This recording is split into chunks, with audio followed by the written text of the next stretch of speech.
ने कहा कि हिंदू कोई धर्म नहीं है, हिंदू एक समुदाय को कहा जाता है जिसका मतलब है गुलाम, जिसका मतलब है मानसिक गुलाम, और आप हमें गुलाम बना कर करके हम ये 205 लाख करोड़ जो है वो हमारे मोदी जी अपना खेत और अपना सैलरी से भरेंगे, कहे ना।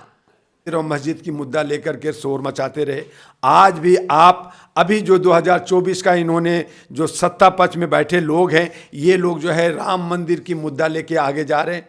तो राम मंदिर से 150 करोड़ की जनता को पेट नहीं भरता, 150 करोड़ की जनता का स्वास्थ्य ठीक नहीं होता, 150 करोड़ की जनता का जो है सुरक्षा नहीं होता। मीडिया ने कह दिया, जो एग्जिट पोल ने बना दिया, वो सरकार बन गई। तो ये लोकतंत्र है या जोगतंत्र है? ये लोकतंत्र है, ये राजतंत्र है। वो कह रहा है कि मेरे हाथ में डंडा है, मेरी भैंस होगी। तो आपके हाथ में डंडा है, आपकी भैंस है, तो फिर जरूरत क्या है आपका जो जनता का, जो संविधान कहता है, जो बाबा अंबेडकर ने दिया कि हमारा वोट देने का अधिकार है। हम नमस्कार, द सोशल न्यूज में आपका स्वागत। आज हमारे साथ दुआ जी हैं, जो अच्छे लीडरों में से गिनती एक आती है। क्या लग रहा है सर, अभी से जैसे 2024 आ रहा है और बीजेपी अभी से दावे कर रही है कि 2024 में फिर से मोदी लहर।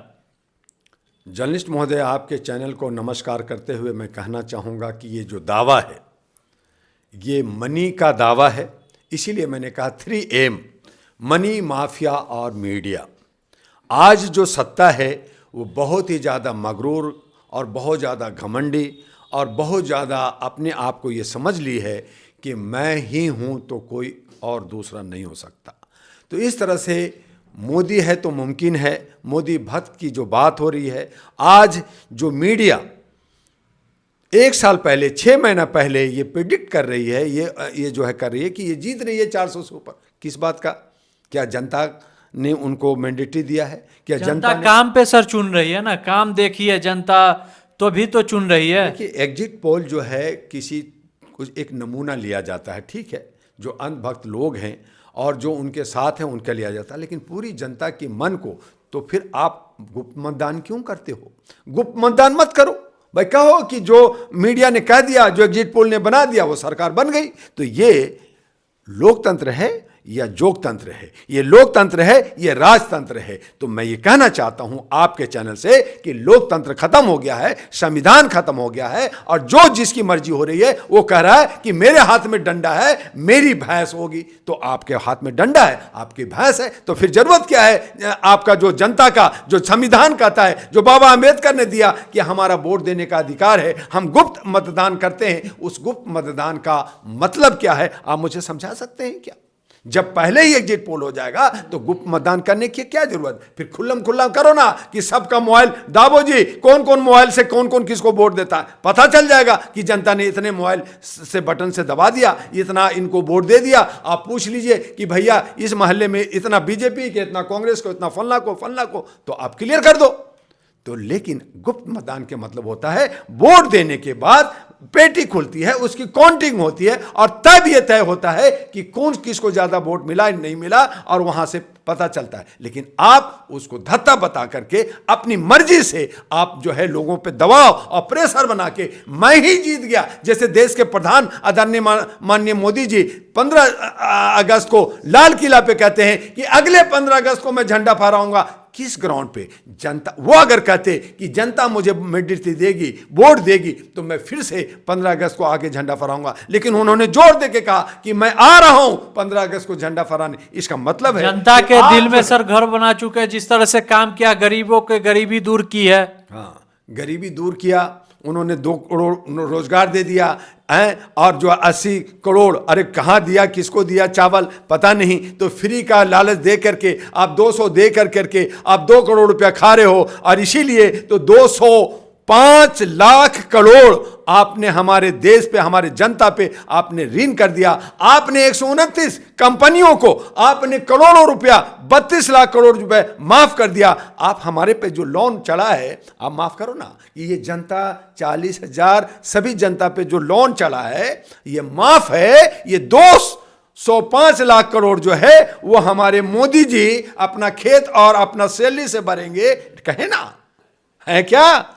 तो आप जनता का टैक्स, जनता पे बोझ बढ़ा रहे हैं, जनता पे महंगाई बढ़ा रहे हैं, जनता को बेरोजगार कर रहे हैं। और आप कह रहे हैं कि रोजगार मिल रहा है, आप कह रहे हैं कि चावल दे रहे हैं, आप कह रहे हैं कि उनको गैस सिलेंडर दे रहे हैं। अरे क्या दे रहे हैं? इलेक्शन के वक्त में आप कहते 200 कम कर दिया, फिर आपने बढ़ा दिया, फिर आपने महंगाई बढ़ा दी। तो इस तरह से जनता को आप खून चूस रहे हैं, उसके हर जिस्म से एक एक कतरा खून निकाल करके अपना बुलंद बनने और करें मैं 56 इंच का शेर हूं, मैं सबको खा जाऊंगा। तो भैया हम तो खरगोश के बच्चे हैं, हम डर के मारे अपने जो है बिल में घुसे रहते हैं, हम रन बसेरा में रहते हैं, हम सड़कों पे रहते हैं, हम गलियों में रहते हैं। तो महल में रहते हो और कहते हो कि मैं सेवक हूं, मैं चौकीदार हूं। किसका है चौकीदार आप? जनता जनार्दन है, लेकिन जनता सड़कों पे है, जनता भीख मांग रही है, जनता बेरोजगार है, जनता असुरक्षित है, महिलाएं हमारी असुरक्षित है। आपने यही सब काम किया, आपने ताली बजा दिया, आपने जीएसटी बदल दिया, आपने नोट बदल दिया, आपने जो है 15 लाख दे दिया, आपने मुद्रा योजना दे दिया, आपने क्या क्या किया, बहुत कुछ कर दिया। आपने कोरोना में लोगों को मार दिया, आपने दवाइयों पे आप बहुत सारे। अब दूसरा सरकार अगर आएगी, जब इंक्वायरी होगी तब पता चलेगा कितना घपला हुआ, कितना घोटाला हुआ। तो एक दूसरे को लाखों करोड़ों घोटाला कर रहे हैं, लूट रहे हैं। चाहे एक तरफ सिक्के के दो पहलू हैं, चाहे एनडीए हो, चाहे इंडिया हो, चाहे ये बड़े बड़े लीडर हों, ये तमाम लोग देश को लूटने की काम कर रहे हैं। किसी में देशभक्ति नहीं है, किसी में देश के हित में काम करने की औकात नहीं है। और इसीलिए डॉक्टर दुआ ने कहा कि अब हमें सुशासन चाहिए, अब हमें जो है लीडर नहीं बल्कि व्यवस्था बदलनी होगी और एक सकारात्मक विकल्प लेकर करके और सुशासन लाने के लिए हमें जो है जो वादा करना है, जो बोलना है, उसका एफिडेविट सुप्रीम कोर्ट और इलेक्शन कमीशन को देना होगा। और इसके साथ साथ इलेक्शन कमीशन को पारदर्शी होना पड़ेगा, मजबूत होना होगा और सरकार से दूर हट करके उसे काम करना होगा। तभी हमारे लोकतंत्र बचेगा और ये हमारा संविधान बचेगा। अन्यथा हम सब जैसे गुलाम थे 1500 साल पहले अंग्रेजों के वक्त, मुगलों के वक्त में, और अभी भी हैं और आगे भी हम रहेंगे। और हम सब बहुसंख्यक खाली नारा लगाते रहेंगे, घंटा बजाते रहेंगे। मोदी जी देश को लूटे नहीं, देश का नाम रोशन किया है। देश विदेश में अभी राम मंदिर बन रहा है, फिर भी नाम हो रहा है कि एक जो मुद्दा होता था हिंदू मुस्लिम का, वो मुद्दा कहीं ना कहीं अब खत्म होता हुआ नजर आता है। सभी चुनाव, चाहे कर्नाटक हुआ या 5 राज्यों में हुआ, आपने सिर्फ मंदिर और मस्जिद की मुद्दा लेकर के शोर मचाते रहे। आज भी आप अभी जो 2024 का इन्होंने जो सत्ता पक्ष में बैठे लोग हैं, ये लोग जो है राम मंदिर की मुद्दा लेके आगे जा रहे हैं।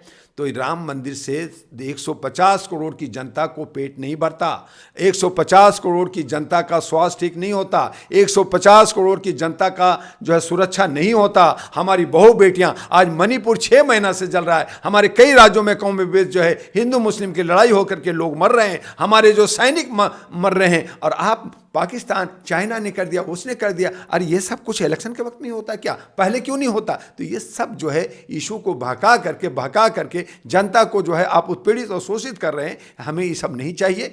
मंदिर आप बना रहे हैं, आस्था है, लोग कर रहे हैं, मनाइए। लेकिन आप 22 जनवरी को एक मूर्ति में आप प्राण प्रतिष्ठा करेंगे, तो क्या मेरा राम पहले नहीं था? क्या राम 22 जनवरी को जिंदा होगा? तो ये सवाल उठता है उस रामायण पे, उस रामायण की चौपाई पे कि हम में, तुम में, खड़कम में, सब में है भगवान, कन कन में है भगवान। तो कहां है भगवान? ये सवाल उठता है। वो भगवान आएगा 22 जनवरी 2023 को, और उसमें जो कलश और जो मूर्तियां और जो वहां जो दीपक जलाएंगे और जो प्रसाद चढ़ाएंगे, वो बहुसंख्यक होंगे। अरे कमाल हो गया। बहुसंख्यक कहती है कि मुझे अधिकार दो, मुझे पुजारी बनाओ, मुझे जो है हक दो।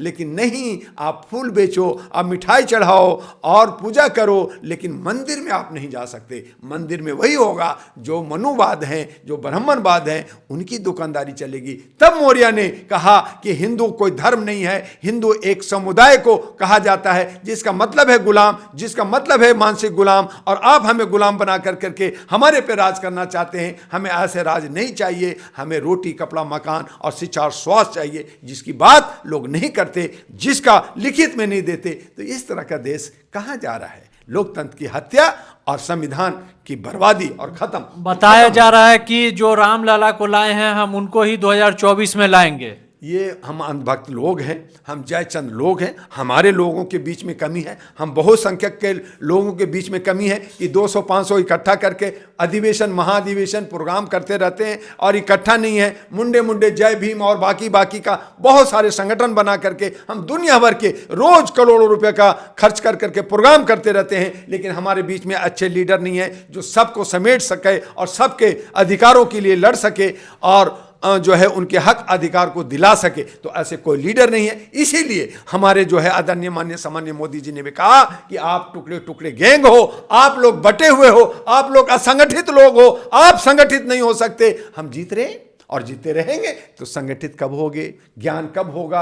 आप कहते हो मेरे पास दौलत नहीं है, मेरे पास ज्ञान नहीं है, तो ज्ञान क्यों नहीं लिया? 75 साल से क्या कर रहे थे? आपको अंबेडकर ने दिया किताब, आपको संविधान दिया, क्या संविधान आपने क्यों नहीं पढ़ा? आपने जो है पैसे भी कमाए, आपके बीच में 150 करोड़ में क्या आपके पास 272 लोग ऐसे नहीं है जो देश को संभाल सके? तो ये सारी चीजें बातें होती हैं काम के धरातल पे। ये सब बहुसंख्यक लोग, ओबीसी के लोग, दलित और शोषित लोग, मुसलमान और दूसरे कास्ट के लोग बटे हुए हैं और आज जो तथाकथित लोग 2-3% लोग हैं आपको बांट रहे हैं। आज आप देखिए कि मुसलमान के अंदर भी पाशमंद और क्या लेकर के उनको बांटने का, सुन्नी और शिया को बांटने का वो प्रयास कर रहे हैं और वो किसी तरह से 1-2% वोट अपनी तरफ ले रहे हैं या उनको इतना बांट देंगे कि उनकी औकात ही नहीं रह जाएगी कि वो कोई सत्ता बना सके। तो नतीजा है कि आज एक मुसलमान हो, चाहे दूसरा दलित हो, चाहे बहुसंख्यक हो, हर कोई बटा हुआ है और बटा हुआ को कुछ नहीं मिलता। उसी को मिलता है